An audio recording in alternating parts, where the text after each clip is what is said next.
नमस्कार। कृषि से जुड़ी महत्वपूर्ण जानकारी लेकर किसानों के द्वार हम लाए हैं पूसा समाचार।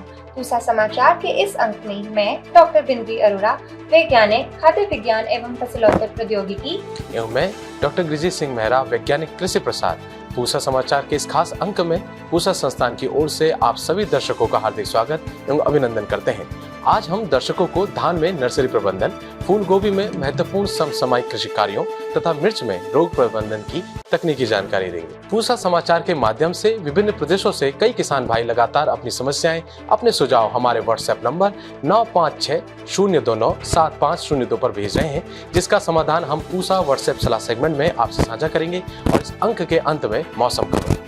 अनाजी फसलों में धान एक प्रमुख फसल है जो कि संपूर्ण भारत में उगाई जाती है। पूसा संस्थान द्वारा विकसित पूसा बासमती सहित धान की अन्य किस्में किसानों के बीच अपनी गुणवत्ता के लिए प्रचलित हैं। देश भर में किसान भाई इस समय धान की नर्सरी की बिजाई कर रहे हैं। धान की नई किस्मों, बकाने रोग, बीज उपचारण सहित धान की नर्सरी प्रबंधन की विस्तृत जानकारी दे रहे हैं हमारे पूसा संस्थान के निदेशक डॉक्टर ए.के. सिंह। किसान भाई नमस्कार। धान की पनीरी बीजने का समय आपका बहुत सही चल रहा है और आप में से बहुत सारे लोगों ने पनीरी की बिजाई कर भी ली होगी। तो जो हमारी किस्म पूसा बासमती 1401 है, इसमें जो है पत्ती का झुलसा रोग जिसको हम बैक्टीरियल ब्लाइट और ब्लास्ट की बीमारी जिसको हम झोंका रोग बोलते हैं या गर्दन तोड़ बोलते हैं, ये बहुत ज्यादा आती थी। इसका निदान करते हुए हमने एक नई किस्म निकाली है जिसको हम पूसा बासमती 1886 का नाम दिए हैं। इस किस्म में झोंका रोग और पत्ती का झुलसा रोग दोनों के लिए रोग रोधी क्षमता है, इसमें बीमारियां नहीं आएंगी। इसके पनीरी की बिजाई का सबसे उचित समय अब आपका इस समय चल रहा है और इसमें इस बात का ध्यान रखें कि बीज का उपचार जो है बावस्टिन दवाई से जरूर करें। बकाने के बारे में अभी एक समस्या के रूप में बताया गया। एक बहुत बड़ी समस्या है, होता क्या है कि बकाने में एक फफूंद लगता है जिससे कि जिब्रेलिक अम्ल बनता है और उसकी वजह से पौधे लंबे हो जाते हैं, ऊंचे हो जाते हैं, बाद में जल करके सूख जाते हैं, उनका रंग भी हल्का पड़ जाता है, फिर वो सूख जाते हैं। तो इससे निदान करने के लिए 1401 में काफी मात्रा में आती है, 1509 में भी आती है और 1121 में भी आती है।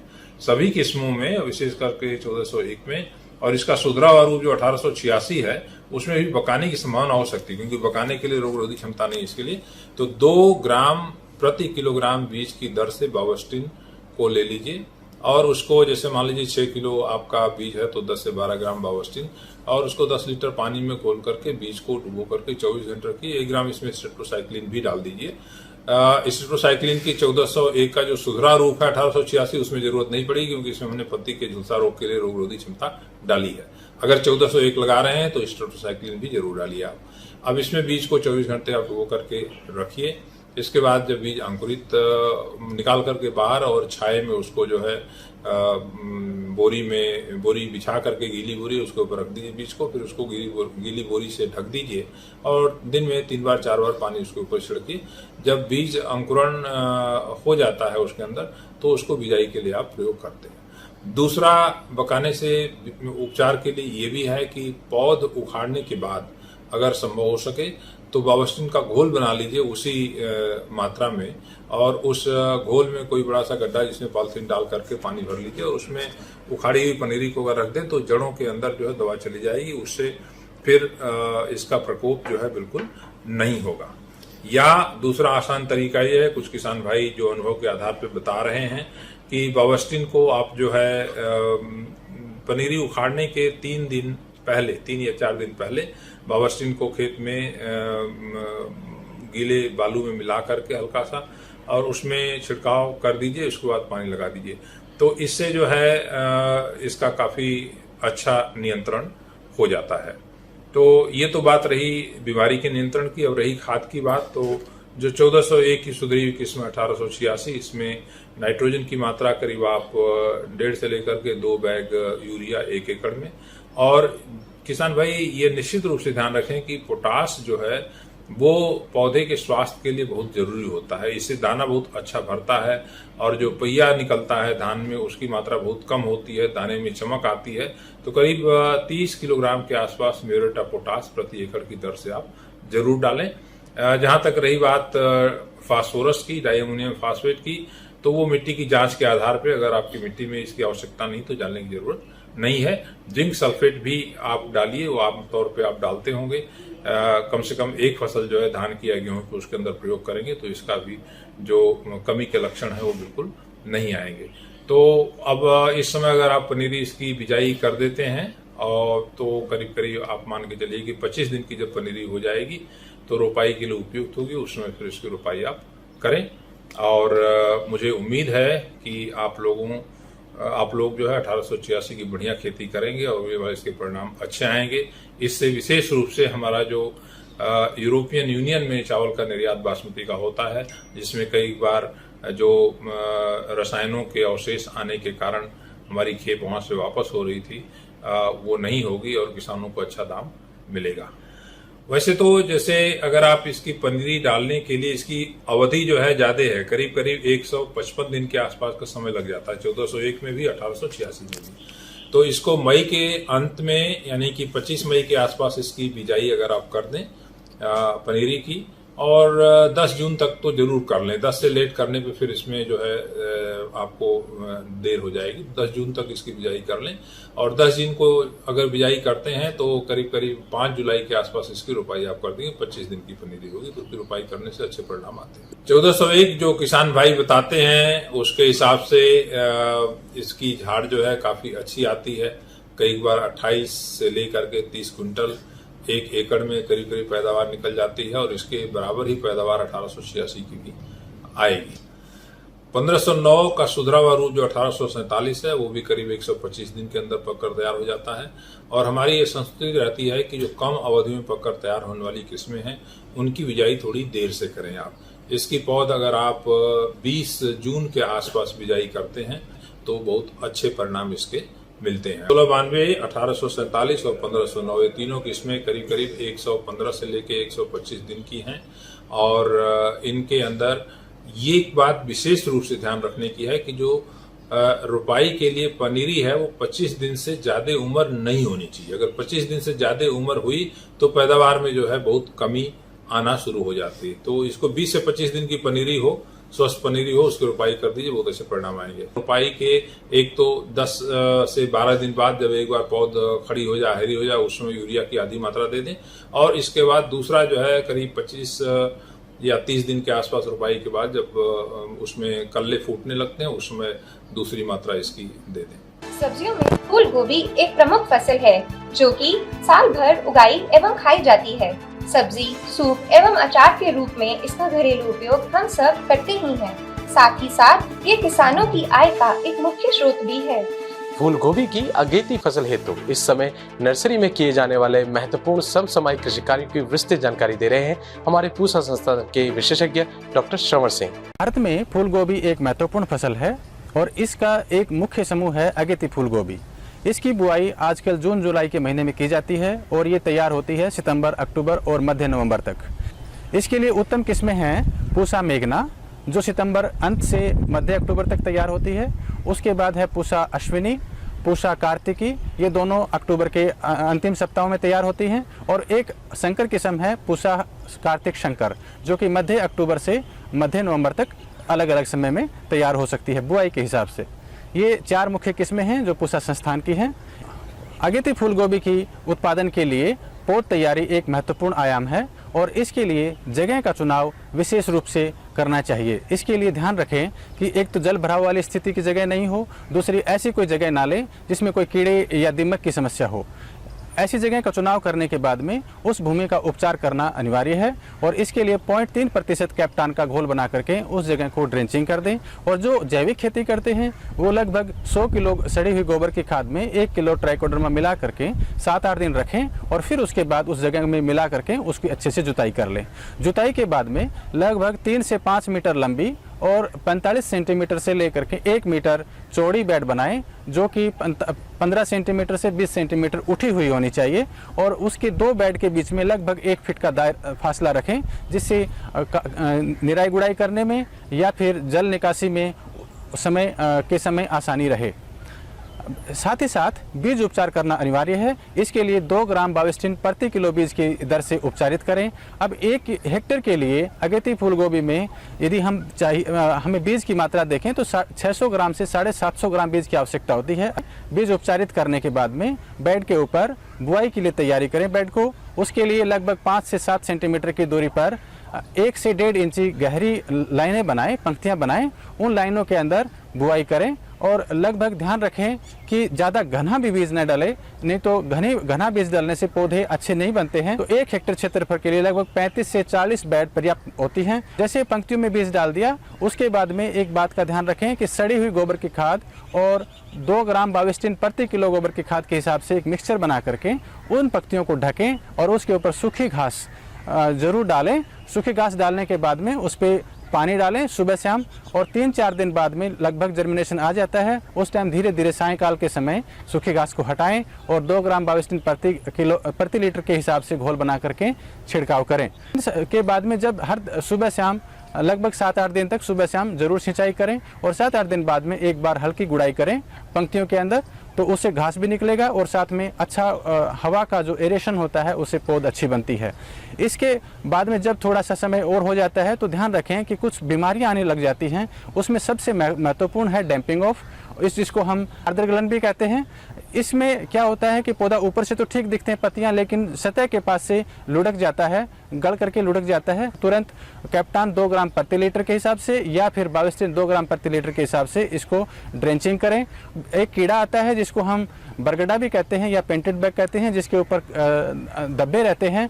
उसके बचाव के लिए इंडोक्सीकार्ब 1 ml प्रति लीटर के हिसाब से छिड़काव करें। अगेती फूल गोभी की पौध है वो लगभग 40 से 45 दिन में तैयार हो जाती है। एक बात और ध्यान रखने वाली बात है कि आजकल जून जुलाई का महीने में अधिक गर्मी होती है और बारिश की समस्या है, तो इसके लिए जो छायादार जो नेट हैं वो या फिर जो सिरकी बनती है उससे बना करके और पौध की छाया से सुरक्षा करें। और यदि अधिक बारिश की समस्या लगती है जमाव के समय तो प्लास्टिक शीट से ढकें। जब पौधे थोड़े बड़े हो जाते हैं उसके बाद प्लास्टिक से ढकने की जरूरत नहीं पड़ती, क्योंकि उसमें बारिश से कोई समस्या। मिर्च खरीफ एवं रबी दोनों ही मौसम की एक मुख्य फसल है। विटामिन ए और विटामिन सी से भरपूर होने के साथ साथ मिर्च आय वृद्धि का भी एक उत्तम स्रोत है। जो किसान भाई गर्मियों में मिर्च की खेती कर रहे हैं, उनकी अच्छी उपज हेतु रोग प्रबंधन सहित अन्य समसामयिक क्रियाओं की जानकारी दे रही हैं हमारे संस्थान की विशेषज्ञ doctor Arpita Shrivastava. Leaf curl मिर्च में काफ़ी बड़ी बीमारी आज के समय में पाई गई है। इसको जो है हिंदी में पर्ण कुंचन या मरोड़िया बीमारी के नाम पे भी किसान भाई जानते हैं। तो ये बीमारी एक तरह के विषाणु से फैलती है जो सफ़ेद मक्खी द्वारा फैलाई जाती है, और ये सफ़ेद मक्खियाँ ही इस विषाणु को फैलाती हैं जिसके कारण ये रोग होता है। इसके लिए किसान भाई क्या करें कि वो जो है अपने पौधों को नर्सरी को 400 मेश साइज़ के नेट के अंदर ही ले। इससे क्या है कि सफ़ेद मक्खी अंदर ना घुस पाएंगी और विषाणु से पौधों को बचाया जा सके। उस टनल के अंदर में येलो स्टिकी ट्रैप जो आती है उसको भी नियमित अंतराल में लगा लें। इससे भी सफ़ेद मक्खियों का काफ़ी नियंत्रण हो सकता है। साथ ही साथ जो है वो नीम के तेल का भी छिड़काव करते रहें, जिसका दर 2 ml प्रति लीटर होगा। एक बार पौध जब तैयार हो जाती है तो खेतों में रोपाई से पहले पौधों में फिर से नीम का तेल का छिड़काव करें। इससे जो है 10 से 15 दिन तक पौध जब खेत में पहुंच जाएंगे तो उनको रोग या बीमारी से बचाया जा सकेगा। खेतों के चारों तरफ 2 से 3 पंक्तियां जो है मक्का का या ज्वार का लगा लें। इससे मक्के या ज्वार की ये खासियत होती है कि ये सफ़ेद मक्खियों को रोकते हैं। एक बार खेतों में जब पौध आ गया है तो किसान भाइयों को ये ध्यान रखना है कि खरपतवार खेतों में बिल्कुल ना रहे, क्योंकि ये खरपतवार जो है कई तरह के कीटों का घर होता है। इसमें जो है सफ़ेद मक्खी जो है मुख्य रोग वाहक है। फसल चक्र में क्या है कि अगर एक खेत में किसान भाई टमाटर वर्गीय फसल ले चुके हैं एक साल में, तो कोशिश करें कि उस खेत में दूसरे साल वो फसल फिर से ना ले। टमाटर वर्गीय जितने भी जिसमें मिर्च आती है, टमाटर आता है, बैंगन आता है, आलू आता है, ये फसलें ना ले। तो जो पौधे जिनमें इनको लग रहा है कि बीमारी आ चुकी है तो उनको उखाड़ करके खेतों से दूर एक गहरा गड्ढा खोद करके उसमें दाब दें। इसमें कई सारी रासायनिक दवाइयाँ आज के दिन में मौजूद हैं, जैसे है डाइमेथाइल मेथोएट है, ये लिक्विड में आता है, तो 2 ml प्रति लीटर के दर से छिड़काव करें। फिर डाइफेंथ्योरॉन जिसका दर है 0.5 ग्राम प्रति लीटर दर से छिड़काव कर सकते हैं। लेकिन एक चीज़ का ध्यान किसान भाइयों को रखना है कि जब भी इनका छिड़काव करें तो बदल बदल के करें, एक ही दवाई का छिड़काव लगातार ना करें। साथ ही नीम का तेल भी मिला सकते हैं दवाइयों के साथ, तो नीम के तेल का जो दर रहेगा वो 5 ml प्रति लीटर होगा। अगर आप प्रतिरोधक जो किस्में जो लगा रहे हैं वो रोग प्रतिरोधक किस्में हों, जिसमें से हमारे संस्थान से एक किस्म है पूसा सदाबहार, इसमें काफ़ी हद तक रोग को रोकने की क्षमता होती है। लेकिन इस समय एक और कीट जो सबसे ज़्यादा प्रचलित है वो माहू है, जिसको अंग्रेजी में थ्रिप्स बोलते हैं। ये एक तरह के दूसरे विषाणु को फैलाती है जिसको टॉस्पोवायरस बोलते हैं।